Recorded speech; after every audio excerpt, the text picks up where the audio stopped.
আপনি ইউটার্ন ওদিকে চলুন তো।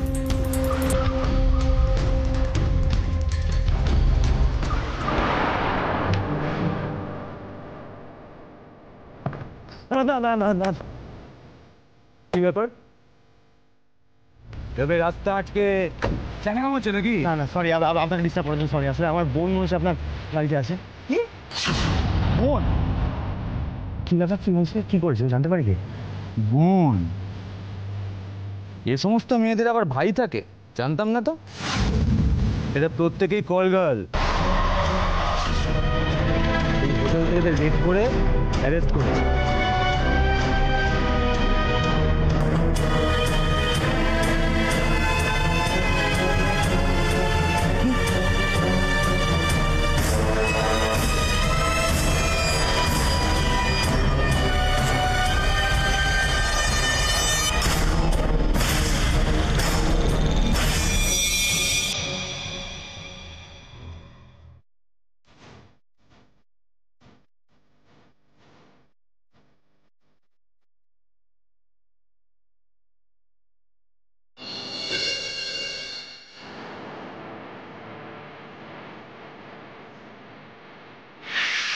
শোনো জুলি, তোমাদের জন্য না আমি আমার নিজের শখ স্বাচ্ছন্দ্য বিসর্জন দিতে পারবো।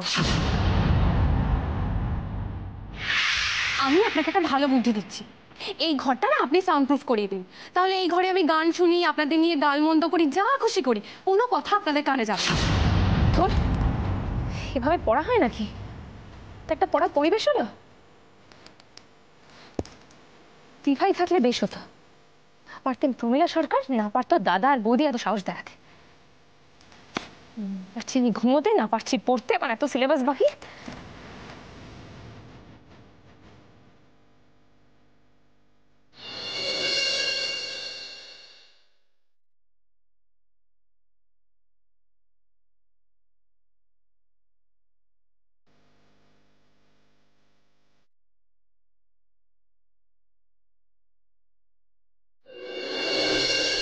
হ্যালো, আমি বলছি, কি খবর আপনার? আরে বাস, আমি কি ভুল শুনছি না কোনো ক্রস কানেকশন হয়েছে? থাক, আর ফ্লার্ট করতে হবে না। আমি জানি আমি ফোন না করলে কি বা যায় আসে আপনার, অনেক লোক আছে তো ফোন করার। বাবা, কি বললো তোমাকে এসব কথা? আরে তোমার ফোন না আসতে আসতে তোমার মোবাইলের ইনকামিং অফ হয়ে গেছিল, তুমি করলে বলে এখন সেটা চলে আসলো। হ্যাঁ তা বলো, এত রাতে ফোন করলে? না আসলে অনেকদিন আপনার সঙ্গে কথা হয়নি, তাই কেমন আছেন না আছেন এই আর কি। তাই তো, আসলে এসব কি বলতো, এগুলো হচ্ছে একটা এক্সকিউজ। এত রাতে কাছের মানুষকে মনে করো, মানে সামওয়ান স্পেশাল কেউ, তার সাথে কথা বলতে ইচ্ছা করে কি, তাই তো?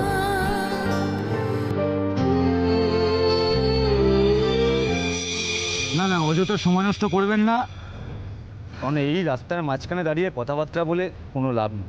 আপনার যদি কোনো কথাবার্তা বলা থাকে চলুন থানায়, চলুন ওখানে বসে কথাবার্তা হবে। তো এইভাবে এই টাইমে রাস্তার মাঝখানে দাঁড়িয়ে কথাবার্তা বলে কোনো লাভ নেই। আরে বাবা, রাত বিরেতে ডিউটি করছি, আমাদের বড়োবাবু আছে তো নাকি, বুঝতেই তো পারছেন। এখন কি ব্যাপারটা বলুন তো, আমরা না এমনিতে খুবই সম্ভ্রান্ত পরিবারের মানুষ। স্যার এরকম একটা ভদ্র পরিবারের মেয়ে যদি থানায় যায়, তাও আবার এরকম একটা রিজনে, তাহলে কি হতে পারছে বুঝতে পারছেন তো? ভদ্র পরিবারের মেয়েরা এই সমস্ত প্রফেশনে যুক্ত হয়? শিক্ষা দীক্ষা আছে তো নাকি? ভদ্র পরিবারের মেয়ে, শুনুন, এই সমস্ত ভদ্র পরিবারের মেয়ে আমাকে চেনাবেন না ম্যাডাম। প্লিজ আপনি একটু আমাদের ব্যাপারটা একটু বুঝুন প্লিজ। স্যার প্লিজ, আমরা ওর সঙ্গে একবার কথা বলতে চাই স্যার, একবার একটা কথা বলিয়ে দিন প্লিজ। Please Mrs Joardar. হ্যাঁ স্যার বলুন। হ্যাঁ, নামটা কি বললেন যেন? রূপসা। রূপসাকে নিয়ে একবার এখানে আসুন তো। এই চলো চলো নামো।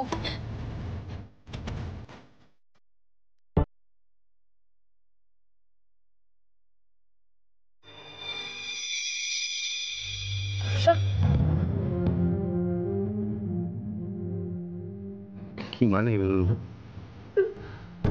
কি করে করলি তুই এগুলো? আমাদের কারোর কথা ভাবলি না, বাড়ির কারোর কথা ভাবলি না, কি করে করলি? দাদা, দাদা নীলের অনেক টাকার প্রয়োজন ছিল তাদের, বিশ্বাস কর। আমি এখানে শুধুমাত্র টাকার জন্য এসেছি আর কিচ্ছু না। আর ও যদি টাকাটা না পেতো তাহলে খুব প্রবলেম হয়ে যেত ওর। আর আমি তো বৌদির কাছে টাকা চেয়েছিলাম, দাদার বৌদি আমাকে টাকাটা দিয়ে দিলে এরকম অবস্থা হতো না। আমি চেয়েছিলাম। ঠিক আছে ঠিক আছে ঠিক আছে ঠিক আছে, ওটা নিয়ে আমার বাড়িতে কথা বলবো। তুই কাঁদবি না, একদম একদম কাঁদবি না, চুপ বস। অফিসার, হ্যাঁ বলুন। তাহলে আমরা এখানে ব্যাপারটা একটা সেটেলমেন্ট করে নিই, মানে ওর তরফ থেকে জানা খবর আমি কথা বলছি। বাবা, আমার বড় বাবু একটা চিফ, আপনি জানেন না তো? না না, সে ঠিক আছে। তাহলে আপনারা আপনার বড়বাবু যা চাই সেটা আমি আপনাকে তো এখানে। মিসেস জোরদার, আপনি গাড়িতে গিয়ে বসুন। কি করছেন সবার সামনে? আমি ওনাকে আমার নিজের রিস্কে ছেড়ে দিচ্ছি। আপনি বরং কাল সকালবেলা একবার থানায় এসে যোগাযোগ করুন। হ্যাঁ শিওর শিওর। আপনার নাম্বারটা হ্যাঁ, আমার কার্ড রেখে দিন। দিন।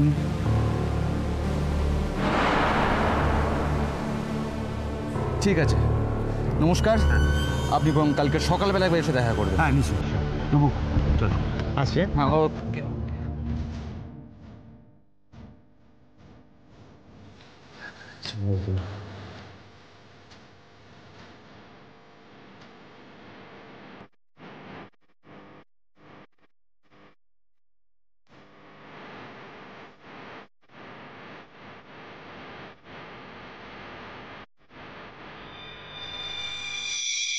কি যে অশান্তি না বাড়িতে, আপনাকে কি বলবো। বৌদি তো সন্ধ্যা থেকে একবার উঠে পড়ে লেগেছে আমার আজকের পড়াশোনা নষ্ট করবে বলে। দিনের পর দিন নানা ছুতোয় না থাকে আমার প্রিপারেশনে বাধা দিচ্ছে। এত পড়া বাকি, আমি না বুঝতে পারছি না আমি কি করব। শোনো জিমিলি, এটা কিন্তু খুব ভাইটাল এক্সাম। তুমি কোনো দিকে না তাকিয়ে মাথা ঠান্ডা করে তোমার স্টাডিজ চালিয়ে যাও। আর বেশি দিনও তো বাকি নেই। সেটা তো জানি, কিন্তু কনসেন্ট্রেটই তো করতে পারছি না। আমার এত সিলেবাস বাকি না, আমার মাথা খারাপ হয়ে যাচ্ছে। তুমি চাইলে আমি তোমার কাছে চলে আসতে পারি, তোমার স্টাডিজে তোমাকে হেল্প করে দেবো। তারপরে দেখবে তোমার পড়াশোনার ইচ্ছেটাও বেড়ে যাবে। কি যাবো? না থাক, হ্যাঁ আমার অতটা উপকার আপনাকে করতে হবে না। যেটুকু পড়া মনে আছে তাহলে সেটুকুও ভুলে যাবে। না না, আমি তোমাকে হেল্প করতে যাব, ভুলবে না। হ্যাঁ সেটা আমি জানি, বুঝতেই পেরেছি, কিন্তু অতটা হেল্পের আমার দরকার নেই। হ্যাঁ আমি নিজেই ম্যানেজ করতে পারবো। ওকে, যখন এত করে বলছো তাহলে যাবো না, কিন্তু ওয়ান কন্ডিশন। কি? পরীক্ষার সময় তোমার পিক আপ অ্যান্ড ড্রপের দায়িত্ব কিন্তু আমার। মনে আছে তো? মনে আছে। ওকে আচ্ছা জানেন, আমি এখন রাখি। হ্যাঁ আমার অনেক পড়া বাকি তো, পরে কথা হবে। বাই। ওকে চলো, গুড নাইট। Good night.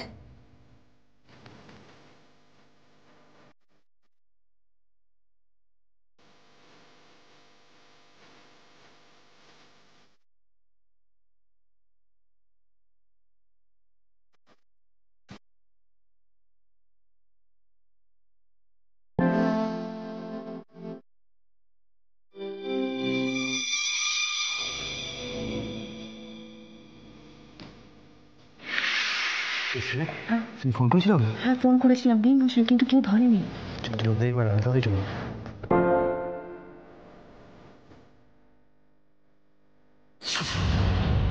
শুধু একটা রহস্য আছে, কিন্তু কি সেই রহস্য ওকে জানতেই হবে। এত রাতে বড় বউ দুজনে মিলে কোথায় যেতে পারে? এতক্ষণ ফিরছে নাই বা কেন?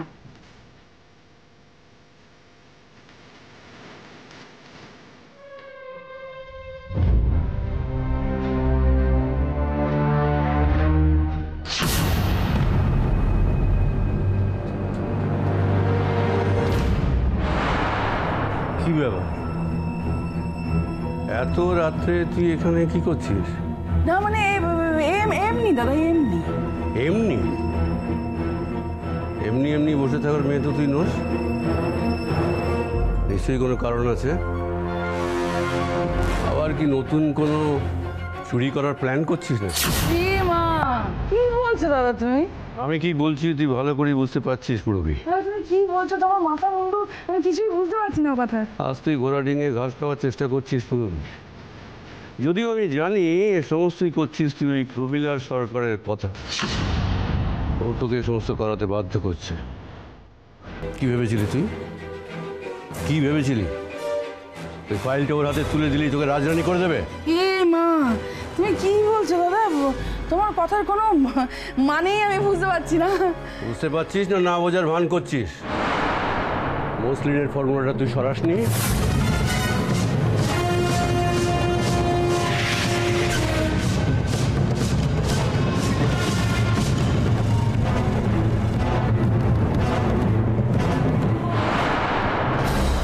একটা কথা তোকে আমি বলছি পুরো, আমার বিরুদ্ধে গিয়ে কিন্তু কোনো লাভ হবে না। প্রমীলা সরকার তোকে ইউজ করে ছুঁড়ে ফেলে দেবে আস্তাকুড়ের মধ্যে, তখন আমার পায়ে এসে তোকে পড়তে হবে। দেখলি তো, চুরি করতে গিয়ে ধরাও পড়লি, আবার কিরকম বোকাও বলে গেলি। আসল ফাইলটা কিন্তু ঠিক লোকের কাছেই চলে গেল। এবার আমি তোকে ওয়ার্নিং দিচ্ছি পুরবী, এখন থেকে বুঝে শুনে পা ফেলবি। আমার লেজে যদি পা পড়ে আমি কিন্তু ছেড়ে কথা বলবো না।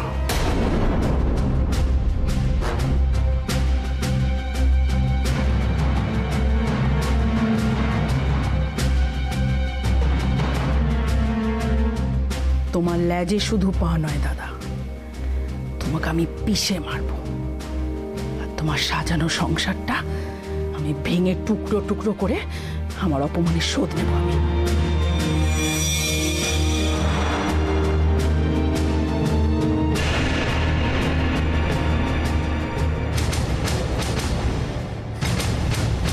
তুমি চোখ মোছ, চোখ আমার কথা শোন। এইসব পরিস্থিতি তৈরি হয় আমি, তুমি কি আমাকে পুরোটা খুলে বলতিস? না না, আমি তো তোকে বলেছিলাম যে আমার টাকার প্রয়োজন। হ্যাঁ তুই বলেছিস, আমি তোকে কি বলেছি যে তুই শ্রেয়ার সাথে কথা বল। আমি বৌদির সাথেও কথা বলেছিলাম, কিন্তু বৌদিও আমাকে টাকা দিতে রাজি হয়নি। আর বৌদি যদি টাকা দিত তাহলে কি আমার এই পরিস্থিতিও হতো, তুই বলতো? সরি সরি, এটা আমার ভুল। আমি না এইভাবে পরিস্থিতিটাকে ভাবিনি, ভাবলে তোকে আজকে এই হ্যারাসমেন্টের মধ্যে করতেই হতো না। আসলে আমার কারোর উপর অতিরিক্ত নির্ভরতার দাম তোকে দিতে হলো, আর কি করবি। ঠিক আছে, আমি বুঝিনি যে সবার বিচক্ষণতা সমান হয় না। না তুমি ঘরে যাও, আমি পরে কথা বলছি আমার সঙ্গে।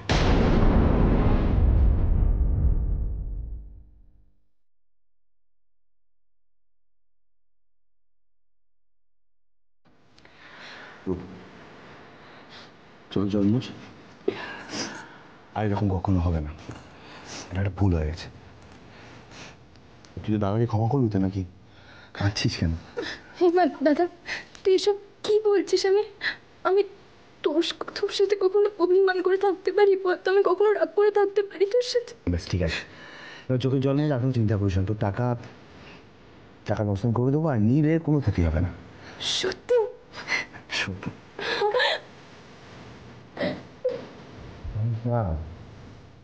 রূপু, কাঁদিস না, শুরু কর। Good night. Good night.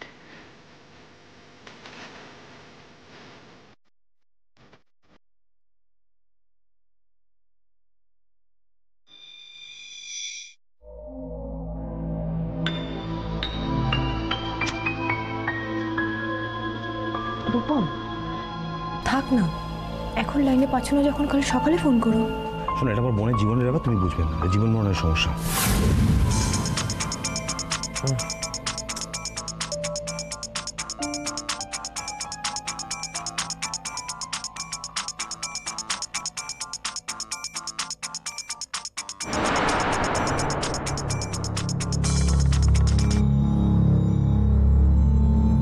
হ্যাঁ বৌদি বলো। আমি বলছি রূপম।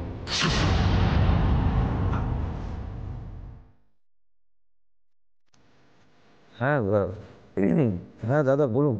আনি শোনো, তুমি কালকে সকালবেলা ফ্লাইট ধরে তাড়াতাড়ি চলে আসবে, দরকার। কিন্তু দাদা কালকে ফ্লাইটে ফেরার মতো টাকা তো আমার কাছে নেই দাদা। ঠিক আছে, সে টাকা তোমার অ্যাকাউন্টে চলে যাবে। আর যাই, ওকে ওকে ওকে।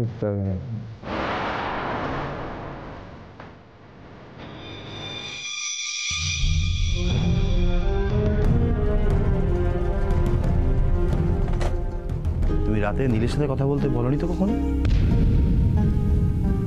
কে বললো? কে বললো আবার? কি নীলই বললো? কত ভেবেছো তুমি ফোন করেছো? আমি জানতাম না, আমি তো ভাবতাম তুমি রাজ্যিক অফিসের কাজ করছো, এখন তো দেখছি। রূপম,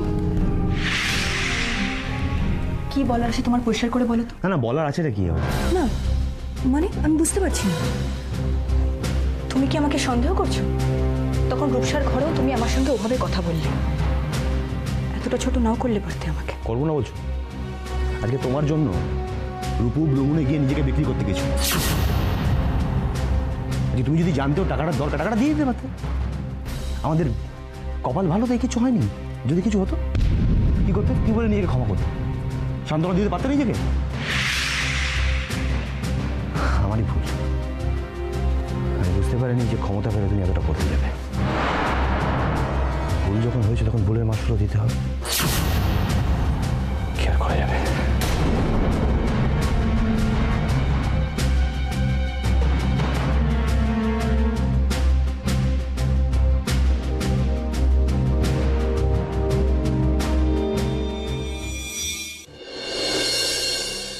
ভগবান, এতদিন এত সুযোগ এসেও ফসকে গেছে।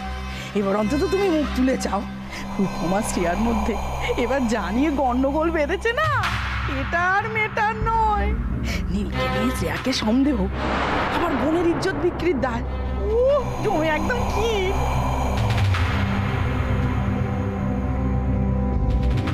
দিদি এখনো ওঠেননি? কি শরীর খারাপ নাকি? হ্যাঁ, কি হয়েছে? আমার মরণ হলো না কেন দিদি? এইসব দেখার আগে কেন মরণ হলো না? ও দাদা, দাদা এইসব দেখার জন্য কি এখানে থাকতে এলাম গো? কি হয়েছে? কান্নাকাটি করছেন কেন? সারা রাত ঘুম হয়নি দেখে মনে হচ্ছে। কি করে ঘুমাবো দিদি বলুন, কি করে ঘুমাবো? ওই বাচ্চা মেয়েটাকে এইটুকু বেলা থেকে কোলে পিঠে করে এত বড় করলাম, আর আজ তার এই অবস্থার জন্য দেখার জন্য বেঁচে আছি। আপনি বলুন, নিজের চোখে এই পাপ কাজ আমি দেখবো? আমি দেখতে পারবো না দিদি, আমি চোখে সহ্য করতে পারবো না। আমাকে একটা কথা বলুন, কি মানে কোন মেয়ে, কি বলছেন? আমি তো কিছু বুঝতে পারছি না। রূপু আপনার বৌমা, এই মেয়ের কথা বলছি তো। কি বলছেন বলুন না। রূপু হোটেল ভ্রমণে গিয়েছিল। কেন? সে কথা কি আর আপনাকে খুলে বলতে পারি দিদি? রূপু আমার নিজের মেয়ের চাইতে অনেক অনেক বেশি। ঠিক, ওখানে তো খারাপ খারাপ ব্যবসা হয়। দিদি চুপ করে থাকবেন না প্লিজ, বলুন কেন, কি হয়েছে? আমাদের রূপু খারাপ হয়ে গেছে।